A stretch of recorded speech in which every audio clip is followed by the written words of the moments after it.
একদিন যখন আমি স্নান করে বাথরুম থেকে বেরিয়ে এলাম, তখন খেয়াল করলাম যে আমি আমার পোশাকগুলো বাথরুমেই রেখে এসেছি। আমি দ্রুত ফিরে গেলাম পোশাকগুলো আনতে, কিন্তু তখন আমি দেখতে পেলাম যে আমার দেবর আমার পোশাকগুলো হাতে ধরে তাকিয়ে আছে। আমি অবাক হয়ে দ্রুত তার হাত থেকে পোশাকগুলো নিয়ে নিলাম এবং লজ্জায় মুখ নিচু করে চলে এলাম। পরে যখন আমি রান্নাঘরে রান্না করছিলাম, তখন আমার দেবর এসে পাশে দাঁড়িয়ে কিছু আজব কথা বলল। সে বলল, আপনার পোশাক থেকে খুব সুন্দর ঘ্রাণ বের হচ্ছিল। এই ধরনের মন্তব্য শুনতে শুনতে আমি বিরক্ত হয়ে গিয়েছিলাম। একদিন আমার স্বামী ফোন করে জানালেন যে তিনি রাতে বাড়ি ফিরতে দেরি করবেন। আমি ভেবেছিলাম এটা আমার দেবরের সাথে কথা বলার সুযোগ হতে পারে। রাত গভীর হলে সবাই যখন ঘুমিয়ে পড়ল, আমি দেবরের ঘরের সামনে গিয়ে দাঁড়ালাম এবং দরজায় নক করলাম। সে দরজা খুলে আমাকে দেখে অবাক হয়ে জিজ্ঞাসা করল, ভাবি, আপনি এখানে? আমি বললাম, তোমার ভাই আজ রাতে দেরি করে আসবে। আমি তোমার সাথে কিছু জরুরি কথা বলতে চাই। তারপর আমি আমার ঘরে ফিরে এলাম এবং দরজা খোলা রেখে শুয়ে পড়লাম, যাতে কেউ সন্দেহ না করে। কিছুক্ষণ পর আমার দেবর হালকা টোকা দিল দরজায়। আমি বললাম, এসো, দরজা খোলা আছে। সে ঘরে এসে আমার পাশে বিছানায় বসে পড়ল। আমি তখন একটি সুন্দর লালা রং এর নাইট ড্রেস পরেছিলাম। দেবর কিছুক্ষণ নীরব থেকে আমার দিকে তাকিয়ে রইল। তারপর মৃদু হেসে বলল, ভাবি, আজ তোমাকে অনেক সুন্দর লাগছে। আমি তেমন কিছু বললাম না, শুধু তাকে দেখছিলাম। তারপর বলল, ভাবি, আপনি কি কিছু বলতে চেয়েছিলেন? আমি তার দিকে এক ভালোবাসাময় দৃষ্টিতে তাকালাম এবং উঠে তার কাছে গিয়ে বসে পড়লাম।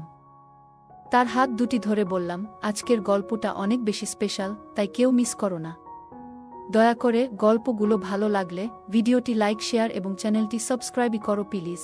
আমার নাম প্রিয়া, আমি 23 বছর বয়সী। আমি দেখতে অনেক সুন্দর ছিলাম। বিয়ের পর একটু স্বাস্থ্যবান হওয়ায় আমাকে এখন আরও সুন্দর লাগে। আমার বিয়ে হয়েছে মাত্র 2 বছর হলো। আমি আমার স্বামী, শাশুড়ি এবং দেবরের সঙ্গে থাকি। আমার দেবর প্রায় আমারই বয়সী, প্রায় 18 বা 19 বছর হবে। সে সব সময় আমার আশেপাশে ঘুরঘুর করে এবং কখনো কখনো আমাকে অদ্ভুত দৃষ্টিতে দেখে। আমার মনে হতো সে আমাকে মনে মনে অনেক পছন্দ করে, কিন্তু কখনো মুখে তা বলার সাহস পায়নি। কিন্তু সারা দিন দেবর আমার পিছনে পড়ে থাকে। মনে হতো সে আমাকে কিছু বলতে চায়। একদিন সে আমাকে বলল, ভাবি, আমি কিছু বলতে চাই। সে ঘরের চারপাশ ভালো করে দেখছিল, যেন কিছু খুঁজছে। আমি বললাম, হ্যাঁ, বলো, কি কাজ আছে? আমি সব সময় তোমার সাহায্য করতে প্রস্তুত। তুমি তো আমার ছোট ভাইয়ের মতো। এটা শুনে তার মুখে এক হাসি ফুটে উঠল। সে বলল, ভাবি, আমি বিয়ে করতে চাই। আমি হেসে বললাম, এটা তো খুব ভালো কথা, কিন্তু বিয়ের জন্য তো একজন মেয়ের প্রয়োজন। তখন সে বলল, ভাবি, তাই তো আমি আপনার কাছে এসেছি। আমি বুঝতে পারলাম সে কি বলতে চাইছে। দেবর বলল, ভাবি, আমি আপনার মতো একজন মেয়েকে বিয়ে করতে চাই। এটা শুনে আমি মনে মনে হাসলাম, কারণ আমি বুঝতে পারলাম সে আসলে আমার বোনের কথা বলছে।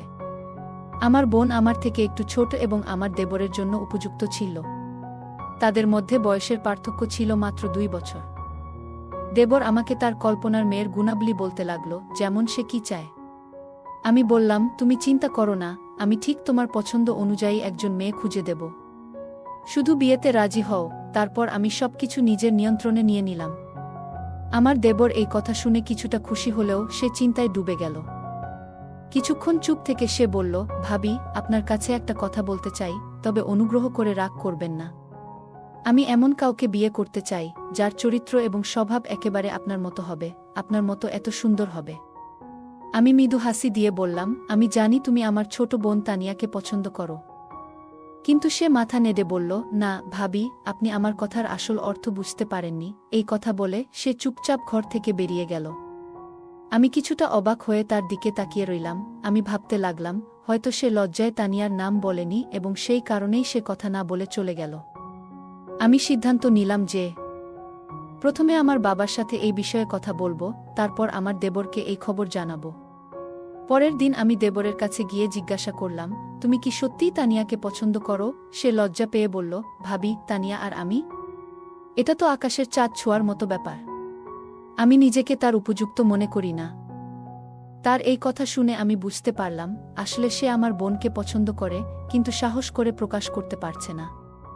পরের দিন আমি আমার মায়ের কাছে গিয়ে বিষয়টা জানালাম এবং তার মতামত নিলাম।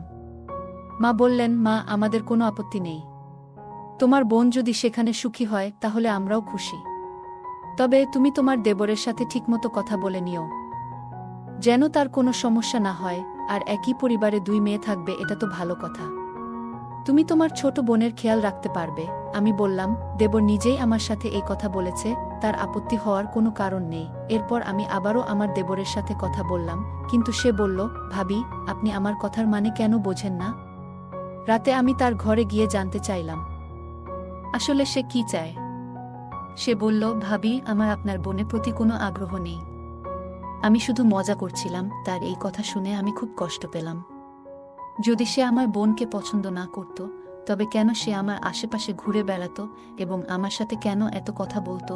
যদি সত্যিই তাকে বিয়ে করতে হতো, তাহলে সে নিজের পছন্দের কোনো মেয়ের নাম বলতেই পারত। অন্তত আমার বোনকে অপমানিত হতে হতো না। আমি কিছু না বলে উঠে চলে আসার চেষ্টা করছিলাম, কিন্তু তখনই সে হঠাৎ আমার হাত ধরে ফেলল। এই আচরণে আমি রেগে গেলাম। হাতটা ঝটকা মেরে ছাড়িয়ে নিয়ে বললাম, তুমি কি করছো? নিজেকে সামলাও। আমি তোমার ভাবি, আর তোমাকে ছোট ভাইয়ের মতো দেখি। সে বলল, ভাবি, তাতে কি হয়েছে? আমিও আপনাকে বড় বোনের মতো দেখি, মার মতোই সম্মান করি। এখন শুধু আমার ছোট্ট কাজটি করে দিন, আমার বিয়ের ব্যবস্থাটি করে দেন। আমি তাহলে বুঝব আপনি আমাকে সব দিয়েছেন। তার কথায় আমি বিচলিত হয়ে দ্রুত নিজের ঘরে ফিরে এলাম। মনটা খুব অস্বস্তি করতে লাগল।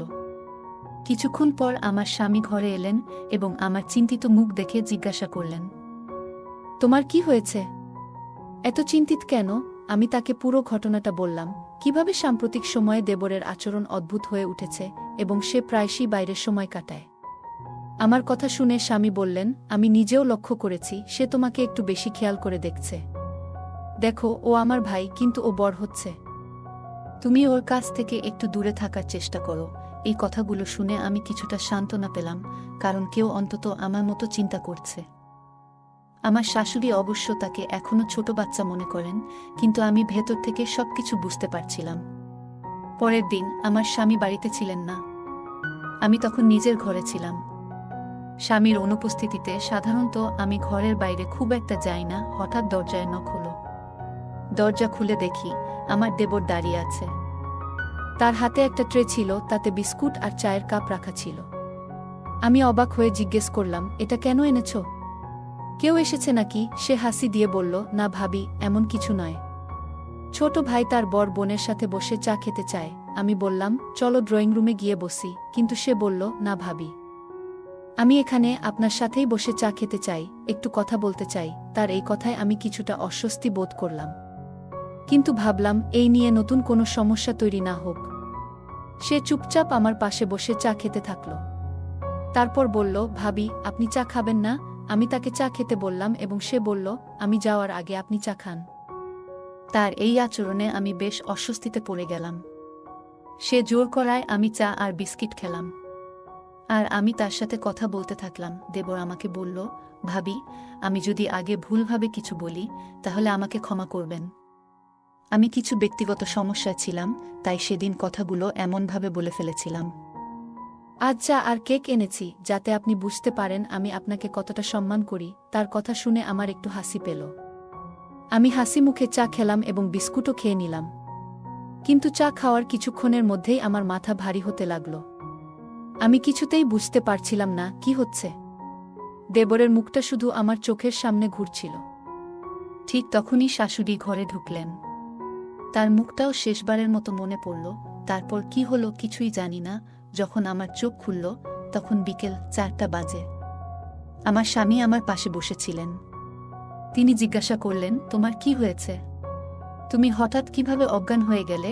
নাকি ঘুমিয়ে পড়েছিলে? আমি বললাম, হ্যাঁ, হঠাৎ করেই আমার খুব ঘুম পেয়েছিল মনে হয়।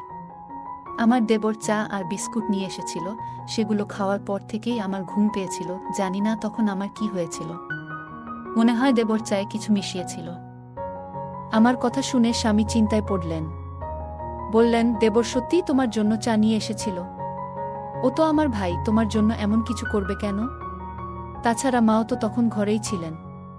হতে পারে তুমি স্বাভাবিকভাবেই ঘুমিয়ে পড়েছিলে। তোমার এত চিন্তা করার দরকার নেই। স্বামীর কথা শুনে আমি চুপ হয়ে গেলাম। কিন্তু সত্যি বলতে, আমার ভেতরে একটা অদ্ভুত অস্বস্তি হচ্ছিল। আমার খুব ভয় হচ্ছিল, কারণ জানি না ঘুমানোর পর আমার সাথে কি কিছু খারাপ হয়েছে নাকি। কারণ দেবর তো সব সময় আমার পিছনে ঘুর ঘুর করত। আমার শাশুড়ির উপস্থিতিতে আমার মনে আর কোনো সন্দেহের সুযোগ ছিল না। আমি যখন তার সাথে কথা বললাম, তখন তিনি কিছু অস্বাভাবিক কিছু বললেন না। তিনি একজন ভালো মানুষ, কারো ক্ষতি বা খারাপ কিছু ভাবতেন না। আমি তাকে অনেকবার জিজ্ঞাসা করেছিলাম, আপনি তো তখন আমার সাথে ছিলেন, কিছু অদ্ভুত দেখেছেন কি? তিনি উত্তর দিলেন, বুমা, তুমি হঠাৎ অসুস্থ হয়ে পড়েছিলে। তোমার দেবর বলছিল হয়তো তোমার দুর্বলতা হয়েছে, তাই বিশ্রাম নেওয়া দরকার। আমি তখনও পুরোপুরি নিশ্চিত হতে পারছিলাম না ঠিক কি হয়েছিল। কিছু দিন এভাবেই কেটে গেল। একদিন রাতে আমি আর আমার স্বামী পরিবারের নানা বিষয় নিয়ে কথা বলছিলাম। হঠাৎ আমার চোখ জানালার দিকে চলে গেল, আর দেখলাম যেন কেউ জানালার পাশ থেকে দ্রুত সরে গেল। আমি অবাক হয়ে গেলাম, কারণ জানালাটা বাড়ির ভেতরের দিকে ছিল, আর মেইন গেট তো রাতের বেলা সবসময় তালা দেওয়া থাকে। আমি নিশ্চিত ছিলাম যে এটি আমার দেবর ছাড়া আর কেউ হতে পারে না, তবে আমি তখনই আমার স্বামীকে এ ব্যাপারে কিছু বললাম না। প্রথমে আমার দেবরের আসল সমস্যাটা কি তা বুঝতে চাইলাম। তার এমন অদ্ভুত আচরণের পেছনের কারণটা জানাটা আমার জন্য খুবই গুরুত্বপূর্ণ হয়ে উঠল।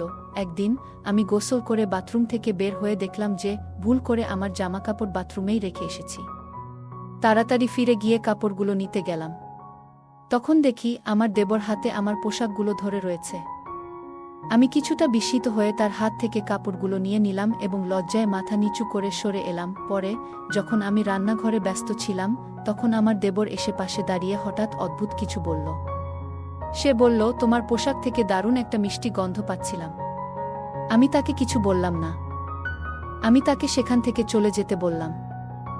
আমার কথা শুনে সে চলে গেল। পরের দিনই দেবর এসে আমাকে বলল, ভাবি, মনে আছে আমি আপনাকে বলেছিলাম যে আমার একটা কাজ আছে? আজ সেই কাজের সময় এসে গেছে, এখন আপনাকে আমার সাথে যেতে হবে। তাড়াতাড়ি প্রস্তুত হন। তার কথা শুনে আমি অবাক হয়ে গেলাম। কোথায় যাচ্ছি? আগে বলো, নইলে আমি যাব না। আমার কথা শুনে সে মাথায় হাত দিয়ে বলল, চলুন, আগে মাকে বলিও না, তাহলে আর কোনো সন্দেহ থাকবে না, কারণ মা সবসময় আমাকে নিয়ে সন্দেহ করে। সে একটু বিরক্তির স্বরে কথা বলছিল, আর আমি বুঝতে পারলাম হয়তো আমার তাকে এভাবে প্রশ্ন করা ঠিক হয়নি। তাই চুপ হয়ে গেলাম। বললাম, ঠিক আছে, যেমন তুমি বলছো তেমনই করব। সে খুশি হয়ে গেল। আমরা বাইকে উঠে বাড়ি থেকে বেরিয়ে পড়লাম। তার বাইকে উঠা দেখে সে ভীষণ খুশি হয়েছিল, কিন্তু আমার কিছুটা অস্বস্তি লাগছিল। কিছুক্ষণ পর আমি জিজ্ঞাসা করলাম, আমরা কোথায় যাচ্ছি? সে উত্তরে বলল, ভাবি, আমি একজন মেয়েকে খুব পছন্দ করি, আর এ পছন্দ সাধারণ নয়। আমি তাকে খুব গভীরভাবে ভালোবাসি। দুনিয়াতে একমাত্র সেই মেয়েটাই আছে যাকে আমি মন থেকে ভালোবাসি। কিন্তু আমি জানি আমার মা তাকে কখনোই মেনে নেবেন না, কারণ মা চায় তার বুমা প্রচুর সম্পদ নিয়ে আসুক।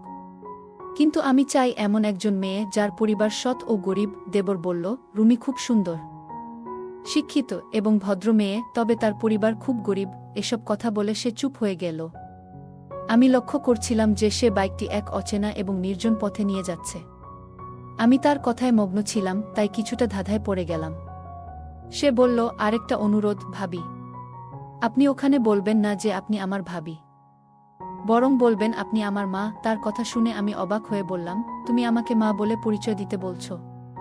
আমাকে তো খুব বয়সে ছোট দেখায়। তখন সে বলল, ভাবি, ওরা এসব বোঝে না। আমি বলে দেব যে আমার মা নিজেকে খুব ভালোভাবে যত্নে রেখেছেন, তাই তাকে এত তরুণ দেখায়।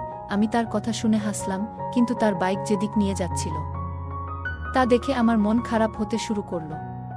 মনে মনে ভাবতে থাকলাম, আবার কোনো বিপদে পড়ব নাকি, কারণ দেবরের আবভাব ভালো লাগছে না আমার। বাইকটি একটি নির্জন স্থানে থামল, আর আমার মনে অস্বস্তি শুরু হলো। আমি ভাবছিলাম, কি করতে যাচ্ছে সে? আমার স্বামীকে না জানিয়ে তার সঙ্গে চলে এসেছি। যদি কোনো সমস্যা হয়, আমি কিভাবে এখান থেকে বের হব? চারপাশে দূরে কোথাও কেউ ছিল না। ঠিক তখনই দেবর বলল, ভাবি, মাত্র 2 মিনিট দাঁড়ান, আমি আসছি, বলে সে চলে গেল।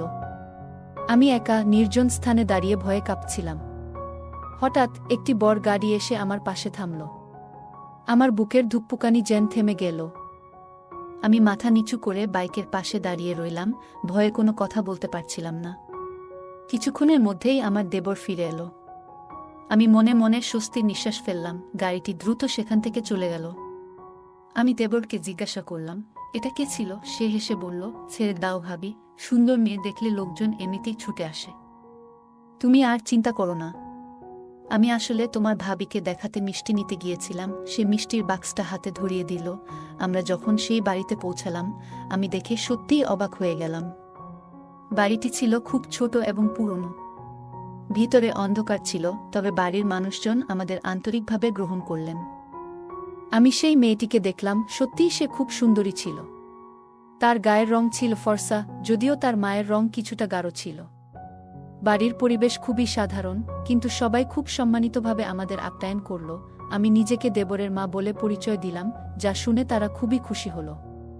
আমার পরনে সাদা পোশাক ছিল, যা দেখে তারা বেশ মুগ্ধ হল। মেয়েটির মা বলল, আমার মেয়ের জন্য এমনই একটি ভালো পরিবারের সম্পর্ক চেয়েছিলাম। আমার মেয়ে অনেক কষ্ট দেখেছে, আমি চাই না তার পরবর্তী জীবনও এমন কাটুক। আমি তাকে আশ্বস্ত করে বললাম, তোমার মেয়ে আমাদের বাড়িতে এসে সুখে থাকবে, চিন্তা করো না। আমার কথা শুনে সেই মহিলা অনেক খুশি হলেন। এরপর আমার দেবর তাদের বলল, আমরা শীঘ্রই বিয়ের জন্য আসব, তবে আমাদের পরিবার প্রথমে রাজি নাও হতে পারে, কিন্তু একবার বিয়ে হয়ে গেলে সবাই মেনে নেবে। এই কথায় মেয়েটির মা কিছুটা চিন্তিত হয়ে পড়লেন, কিন্তু আমি তাকে আশ্বস্ত করে বললাম, এমন কিছু হবে না, যেমনটা আপনি ভাবছেন। আমরা এই সম্পর্ককে সম্মানের সঙ্গে শেষ পর্যন্ত টিকিয়ে রাখব। মহিলাটি আমাদের কথা শুনে শান্ত হলেন এবং বললেন, ঠিক আছে, আপনারা যেটা ঠিক মনে করেন সেটাই হবে। ফিরে আসার সময় আমার দেবর খুব খুশি ছিল। সে বলল, ভাবি, তোমাকে অনেক ধন্যবাদ, তবে বাড়িতে এই কথা বলো না। মা আর ভাইজা এই বিয়েতে রাজি হবে না। তবে একবার আমি বিয়ে করে নিলে তারা আর কিছু বলতে পারবে না। আমি জানতাম না এখন আমাকে কি করা উচিত, কিন্তু আপাতত আমি দেবরের কথা মেনে নিলাম। তবে আমার মনে একটা বড় সন্দেহ রয়ে গেল যে সেই চা খেয়ে আমি হঠাৎ বেহুশ কেন হয়ে গেলাম। আমি তাকে জিজ্ঞেস করলাম, তুমি চায়ে কি মেশালে যেটা খেয়ে আমি বেহুশ হয়ে গিয়েছিলাম? সে অবাক হয়ে বলল, ভাবি, আপনি কেমন কথা বলছেন? আমি এমন কিছু করব কেন? আমি তো শুধু আপনাকে খুশি করার জন্য চা বানিয়ে নিয়ে এসেছিলাম। তার কথাগুলো শুনে সত্যিই মনে হচ্ছিল। যাই হোক, কিছুক্ষণ পর আমরা দুজনেই বাড়ি ফিরে এলাম। আমি খুব ক্লান্ত ছিলাম, তাই সরাসরি আমার ঘরে চলে যেতে চাইলাম, কিন্তু হঠাৎ করে আমার মাথায় প্রচণ্ড ব্যথা শুরু হলো আর চোখের সামনে সব ঘুরতে লাগলো। আমি পড়ে গেলাম, এরপর আর কিছু মনে নেই। যখন জ্ঞান ফিরল, তখন আমি হাসপাতালের বিছানায় শুয়েছিলাম। পাশে আমার শাশুড়ি, স্বামী এবং দেবর বসেছিল। সবাই খুব খুশি মনে হচ্ছিল। আমি জিজ্ঞাসা করলাম, কি হয়েছে? আমার শাশুড়ি বললেন, একটা ভালো খবর আছে, তুমি খুব শীঘ্রই মা হতে চলেছ। তাদের কথা শুনে আমি খুব খুশি হলাম। আমার স্বামী বললেন, তোমার অতিরিক্ত কাজের জন্যই তোমার এমন বারবার মাথা ঘুরছে। ডাক্তার বলেছে এখন তোমার শুধু বিশ্রামের প্রয়োজন। সবকিছু পরিষ্কার হয়ে গেল আমার কাছে। আমি ভুলভাবে আমার দেবরের উপর সন্দেহ করছিলাম, কিন্তু সে আসলে সারা দিন আমার পাশে থাকত, যাতে আমাকে তার সেই বিশেষ সম্পর্কের ব্যাপারে বোঝাতে পারে। আমি ভুল বুঝেছিলাম তার এই আচরণগুলো। এরপর থেকে আমি আর তাকে নিয়ে কোনো সন্দেহ করিনি। পরে আমি সবাইকে তার এবং সেই মেয়ের সম্পর্কের কথা জানিয়ে দিলাম। আমার বারবার বোঝানোর ফলে পরিবারও অবশেষে তাদের বিয়েতে সম্মতি দিল। আজ আমার বিয়ের 5 বছর কেটে গেছে। আমার একটি ছোট্ট মেয়ে আছে, আর আমার দেবরও তার সেই ভালোবাসার মানুষকে বিয়ে করেছে। তারা এখন খুব সুখে শান্তিতে জীবন কাটাচ্ছে। গল্পটা কেমন লাগলো জানাতে ভুলবে না। আরও মজার মজার রোমান্টিক গল্প শুনতে চাইলে ভিডিওটি লাইক, শেয়ার এবং চ্যানেলটি সাবস্ক্রাইব করতে এবং বেল আইকনটি ক্লিক করতে ভুলবে না। ধন্যবাদ।